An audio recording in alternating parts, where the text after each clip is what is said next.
Why, hello everybody. Hello. It's been so long since I've actually done a video. It's because my internet is absolute in the pits. So this video itself will probably take like 50 bajillion years to upload, but I find it's really important. For the first time ever, well, pretty much since 2000, Australia is actually going to participate in the Pokemon Video Game World Championships that's being held in Vancouver. I think it's like this August, mid-August, something like that. 9th to 11th, there you go, it says on the screen there. So, with this being said, this is actually the first time this has actually happened in Australia, to be honest. So, it's really big news. We've been pushing for this for like the last 5 years or so, you know, with increased efforts to today, and for the first time we've actually got it. So we're all really excited. The problem is it's being held at PAX, which is sold out, so there's going to be a big mad rush for people to win these competitions that are being held next couple of weeks, to try and get into that. The reason this video is being made is I've got a lot of requests from people around from many different Pokemon groups on Facebook and online to try and help them build video game like VGC teams. I'm not the best in terms of describing how to make those teams. I just go ahead and make them and describe how to use the teams. So this is going to be a little bit of a challenge, but I'll give it a go and we'll see where we go from there. Excuse me if I sound terrible. I've had this cold for like a week, so it's been annoying the shit out of me. The first thing I do when it comes to VGC is I look at the usage stats for what Pokemon are being used online, because that's a really good indicator of what other people are using, what they're thinking about, and everything else that's going along. I like participating in the international tournaments that's held on the global link as well, because that's a really good testing area. A lot of the really good players test there, so you could get lucky. But in saying that, the thing to think about is you look at the top, I would say 30 Pokemon, to be honest, and think maybe even 35. Yeah, I'd say 35. And just go along with it and see where they're going, because if you look at the list, you should be able to see some very obvious trends. Ever since 5th generation started, the metagame has been almost utterly and completely two things. There has been either weather, whether it be rain, sand. You very rarely see hail or sun. The other one being Trick Room. Now, that has actually died off quite a bit because you've got a lot of counters to that now. But in saying that, it's still quite popular among some other people. So if we think about that kind of thing, and when it comes and you're going, oh, but I don't know what Pokemon to use, what's good, oh, I don't know what strategy I should use. There's two ways you can go about it. Basically, you can either build a team based around a certain Pokemon that you want to use. So I've got a friend who absolutely refuses to use a team that does not have a Heracross in it. Now, when we were devising his team, it was really quite difficult because he had to have Heracross, and Heracross has great typing for it being Pokemon, but at the same time, it has a massive weakness in that it's got a 4x flying. Now, it's not that big an issue in VGC at the moment, but maybe later on it will be. But it's really hard to utilize because of that 4x weakness. Oh, excuse me. Now, in saying that, the other strategy that a lot of people tend to use is let's look at the top 10 and then build a team around that, and just throw in one or two what they call rogues or sideys, just to throw in a spanner into the works, basically. and hopefully that covers our bottom in everything that we need to do. So with that being said, let's move on to the team strategy. Firstly, when it comes to VGC, we must remember that it's a double battle. There's no legendary Pokemon that's deemed by Nintendo to be or TCPI to be legendary. So it's things like Mewtwo and Mew and Celebi and Groudon, Kyogre and all those kind of things. And Pokemon that are given out at events. So that includes Manaphy. Manaphy's an event through Pokemon Ranger, but it's still classified as legendary. Shaman, Darkrai, Arceus, you know, and Deoxys and all that kind of stuff. So they're out. The other two Pokemon that aren't legendary or anything like that that are classified, that are actually out, is Fione, which is bred from Manaphy, hence that reason. And the second one is Chatot, and that's because of Chatot's Chatter. Chatter is a move that allows you to replicate sound when you use the move. So people can swear, they can say fuck, they can say shit, whatever they want. And when you use that move in the game, it actually comes out of the speakers. So that's the reason that Pokemon's banned. I don't see why they don't ban Smeagol for the same reason, because Smeagol can use it too, but meh, I guess it's just you don't see Smeagol. So let's get into this team strategy idea. As I said, remember that it's double battles, so everything that you've got to do, you pretty much have to have some kind of synergy, some kind of idea, or some kind of plan to go with that. That's the reason why weather has become quite popular. You lead out with the weather-inducing Pokemon like Tyranitar or Politoed, and you'll have a supporter Pokemon that will guarantee you that weather stays there. So let's go straight into building a team. Let's go with the second option I mentioned before about building a team based around a strategy. So I'm going to use the most common strategy, which is a rain dance strategy. So basically, it's not so much rain dance, it's drizzle, which is Politoed's ability. So if you look at Politoed, you can use any online simulator to do this, whether it be Pokemon Online or Pokemon Showdown. Both of them do exactly the same thing. I just like Showdown because I like doing these with the EVs. That's pretty much it. I just love doing that. Whee! So we look at Politoed. We looked at it's got a drizzle ability, which is what we want. And then we look at Pokemon that will fit around that kind of strategy. So a number one lead that I see a lot, or not so much now, it's either a toss-up actually. You can either send out a Pokemon that will support the rest of the team and just sit there on the sidelines and do little bits of damage here and there, or you can send out a Pokemon that will be an offensive threat straight away. So it's up to you which one you prefer. Some people prefer to play a little bit more defensively. Some people like to play a little bit more offensively. It just depends on whichever one suits your style.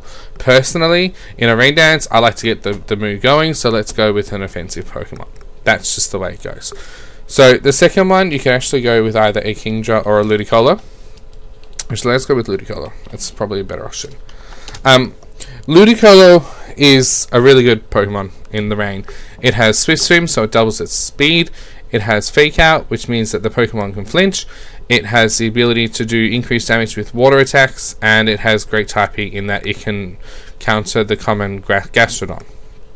Remember, Gastrodon's quite common here. See, our usage for 2013 is number 8. In saying that, it means that we can actually be a little bit more offensive with our Politoed as well. Some people like to be defensive, some like offensive. It just depends on what your team needs at that time. So now that we have the rain there and we have a Pokemon that can kind of set up for us, let's see what else we can do. So we got a, whoops, that's not the name one. Let's go with a Kingdra. Now Kingdra is an absolute powerhouse in the rain. It doesn't do much outside of the rain, but in the rain it's just ridiculous. So if you look at its speed now at level 100 or at level 50 like it would be in the battles, it's 105. So when you double that with Swift Swim, it outspeeds everything with the exception of an Electrode. Actually, I don't think it... No, it doesn't outspeed Electrode. In saying that, it has great typing as well, with it having only one weakness to Dragon, which means that it can KO all its other weaknesses first because of Swift Swim, and it has great moves to go along with that. In saying that, we need to also think about the rest of our team. So do we want to have Pokemon that work well in the rain? Yes, we do. That's what our strategy is working around. So let's go with that, and we'll say, let's use a oops, I don't know why I'm doing that today. Let's use a Thundurus. Now, if we think of Thundurus, Thundurus has two great abilities. Thundurus has Prankster. Thundurus also has Volt Absorb. From memory, Volt Absorb. Let's look at this quickly here because of my memory. Yes, Volt Absorb. Pokemon Online has not been updated for donkeys, so that's why people moved to Pokemon Showdown. The other thing to remember is that Thundurus has Prankster as well, so it gets +1 for all of its non-damaging moves. So Taunt, Thunder Wave, Protect, Swagger, Double Team, all that kind of stuff increases priority by 1. So it means that it's going to go first regardless, based on speed, and it is quite a fast Pokemon. If we then think about what else we can use in that team, so we've got oh, excuse me. We've got a Pokemon that can outspeed, can hit really well in the rain, because we've got rain out. Let's have thunder. Woohoo! It's going to be 100% accurate. We've got a Pokemon that will hit you really hard. Whoa! We need a physical attacker. What kind of things can be useful in the rain? Well, let's remember that the rain reduces fire type move damage by 50%. So that's a bonus as well. So not only does it power up water moves, it powers up Pokemon's speed because their ability, but it lowers fire type moves. So that's a bonus. If we think about that, we can use either 2 Pokemon.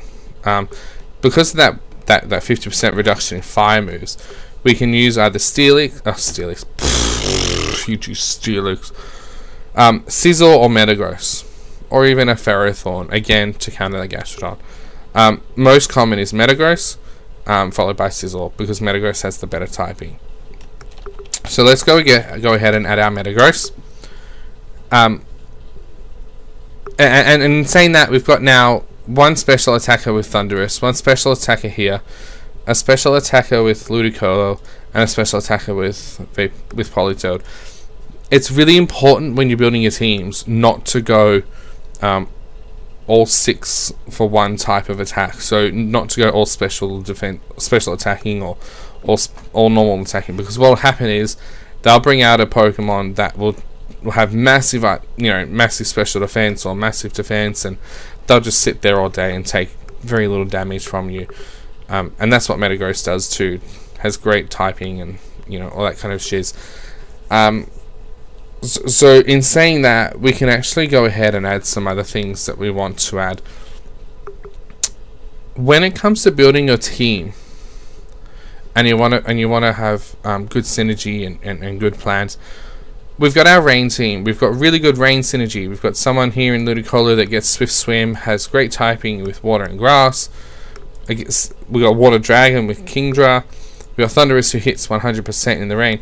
What happens if we don't actually get that rain up? What happens if there's a Tyranitar that's slower, and if it's slower, therefore its Sandstorm kicks in?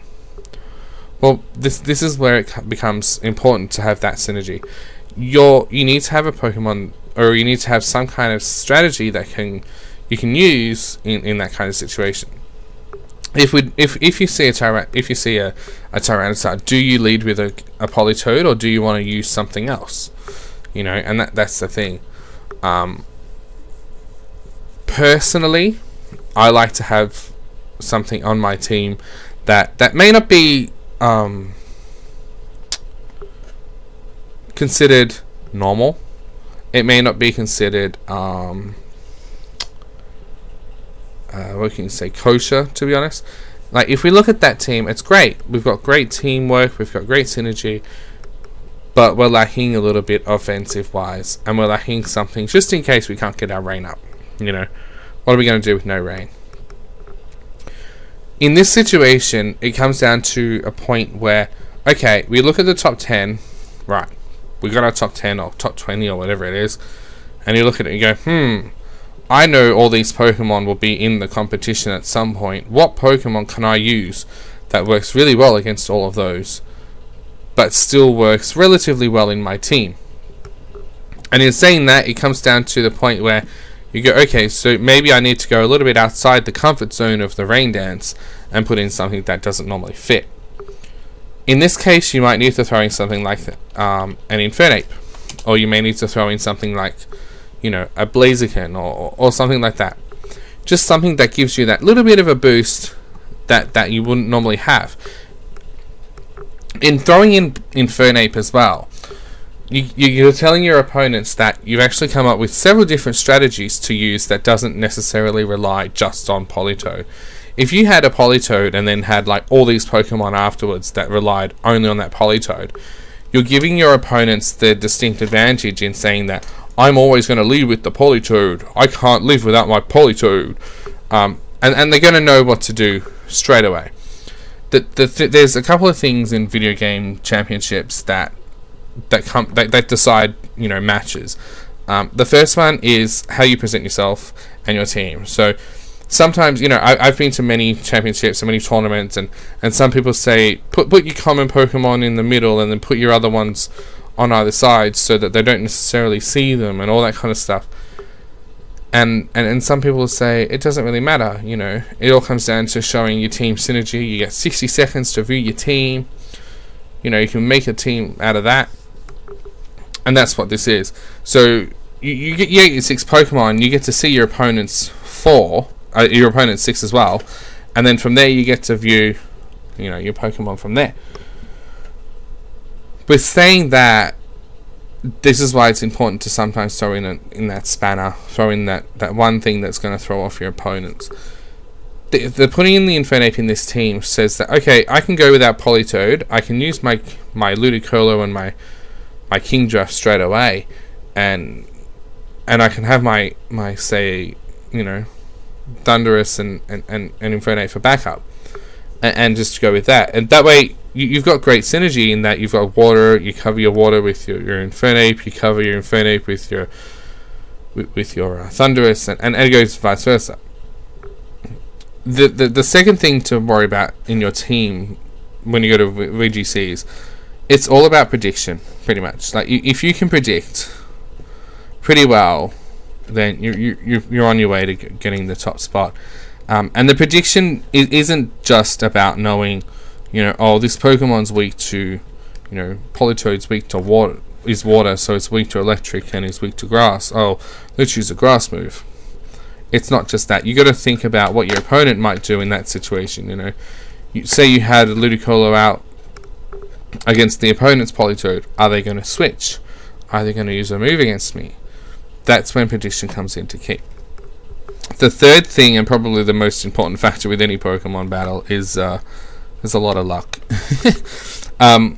There is an RNG mechanic in the game that determines how much damage and like the chances of critical hits and paralysis and sleep and all that kind of stuff. So that's another factor to think in. When you have your team ready, and say this is going to be our team. So we've built our team. Yep, we're happy with it. It's great. Let's see what we need to do. So the next thing you got to work out is, okay, so what kind of EVs am I going to need for this team? And when you're building your VGC teams, the most important thing is sometimes you may need to use a calculator. So I'll put the link to this damage calculator in, and this is what all the pros use. So all the pros will calculate how much damage a certain Pokemon will do to them and how much they can live after that. So for example, say we had Politoed out and we're facing a Latios, because Latios is again one of the most common Pokemon in the game. Let's just use that one. I will change it to Dragon Gem. Okay, so say we use Draco Meteor against our Politoed. So we'll change this one to Politoed. make it defensive. Change that to 0. Okay. Okay, so we've changed it. We've made it calm, just because we can, just as an example. And we've done Draco Meteor.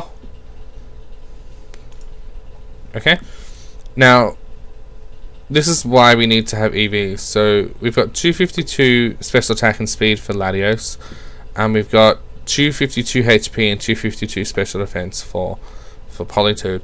The thing to remember is this is why it's important to do the damage calculations, and this is why people get a little bit antsy in terms of video games, because it's all done on statistics and percentages and all that kind of stuff, and it's kind of taking the fun out a little bit. But hey, you know, this is what it is now. So in doing that, we can see that if a Latios came out with a Life Orb, sorry, with a Dragon Gem, and did a Dragon, whoops, we don't want Helping Hand. Say we did Helping Hand, no Helping Hand. That'll do 64 to 76% HP, and down here it tells us all the amount of damage HP that it will do along the way.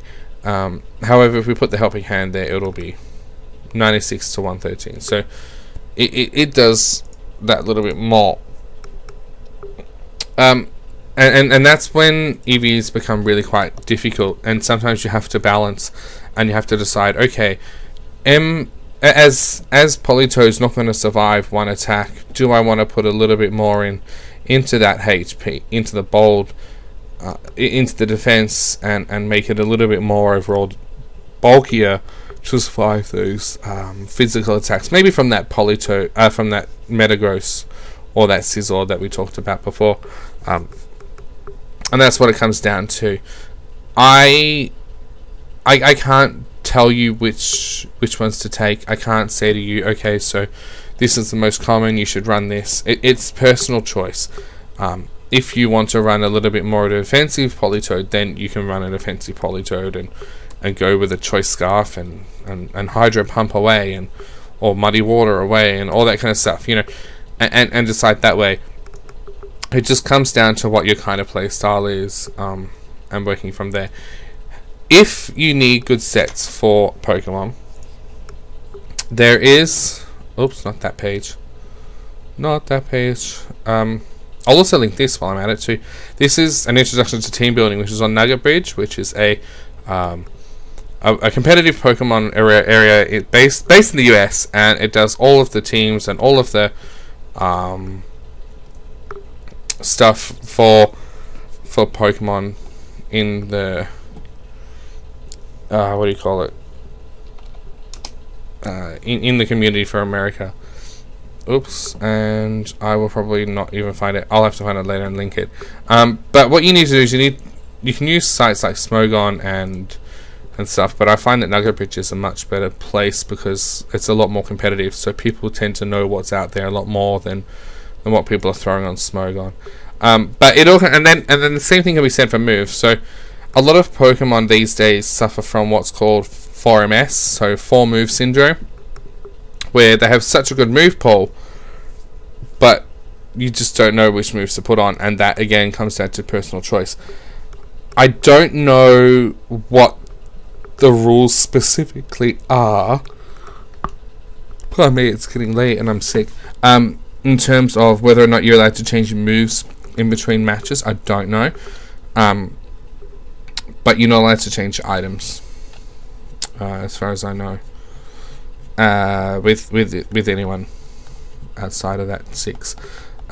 So that's pretty much it. Like it just comes down to knowing what's out there, knowing what Pokemon you're likely to see, and that's why that's why this Pokemon Showdown is actually really quite good, because it actually tells you all the common Pokemon. You need to think of a strategy that suits your play style. Like, as I said, a lot of the strategy out there at the moment isn't necessarily useful. Like, a lot of it's based on weather, and then having Pokemon fit within that weather. So, and a lot of them will do damage, a lot of damage, and a lot of them may use that weather quite well, such as Tyranitar with a Garchomp. And Garchomp has Sand Veil, so it increases its evasion in the sand. which means that you're less likely to hit your moves. And that's the kind of thing, it just comes down to balance.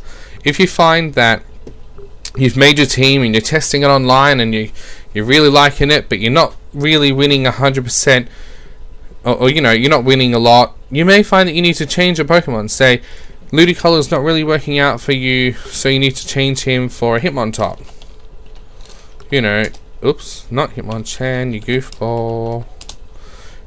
And then you try out Hitmontop and see how you go. Sometimes one or two Pokemon changes may affect it, how effective your team works. You know, and it just comes down to what works per team. You know, a lot of the times you'll look at a lot of the competitive battle teams, and they'll have one or two Pokemon that may or not have been what you think would be in that team and work well, but they work well. So that just comes down to balance. What else? EVs and IVs. Yeah, as I said, EVs, you pretty much need to look at that calculator that I linked before and decide, okay, what am I going to do with this Pokemon? Sometimes they're really obvious, like Metagross. You want to put into HP and attack. That's pretty much standard practice. You wouldn't want to... You really want to do a lot of damage with Metagross, so why would you bother putting 252 EVs into speed? You know, that's a little bit of a bit of a silly thing. If you're new to EV training and stuff, basically what you need to do is utilize the characteristics that are burst on that Pokemon. So like I did with Metagross, we want to have something that's a little bit more offensive, but because we're not using any special attack, we can use the Adamant Nature.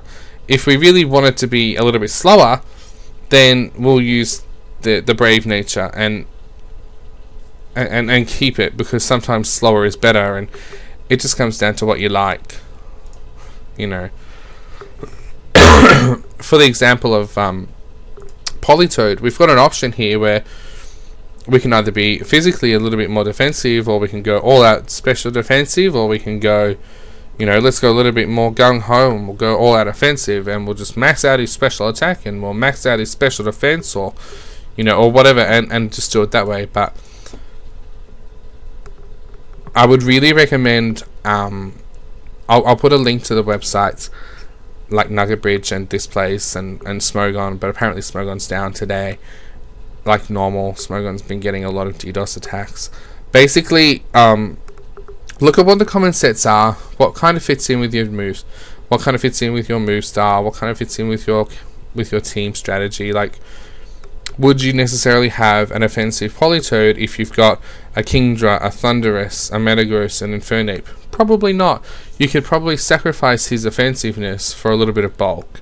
So make him stand out there and just do a lot of damage with some Scolding and some rest, or some whatever you want to do with him, and away you go. And the same could go for Hitmontop. You know, you could either make him a little bit more offensive, or you can make him defensive just to support your Pokemon.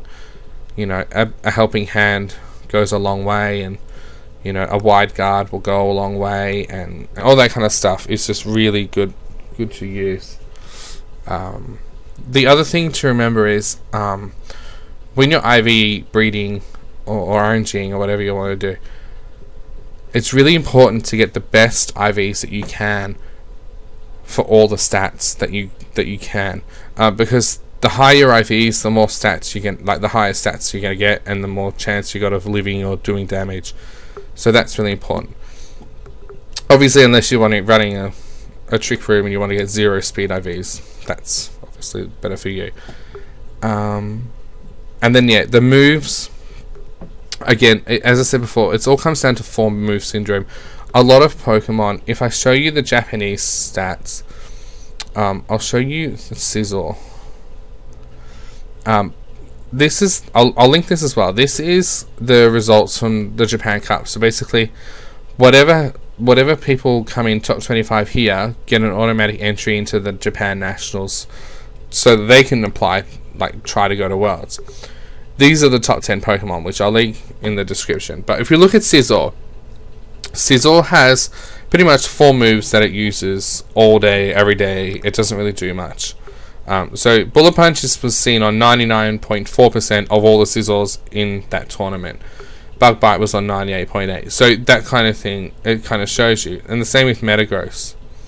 So he has 5 move syndrome. If you go to someone like, I think it was Cresselia. Sorry, I'm scrolling up the page. Cresselia is a little bit more varied because of her giant move pool, giant stats, giant nature, giant ability to have recovery moves, all that kind of stuff. It's a lot more spread out. So this site will also give you some good ideas on the common move sets, the common natures, the common moves, the common items, sorry, and the abilities that the Pokemon use.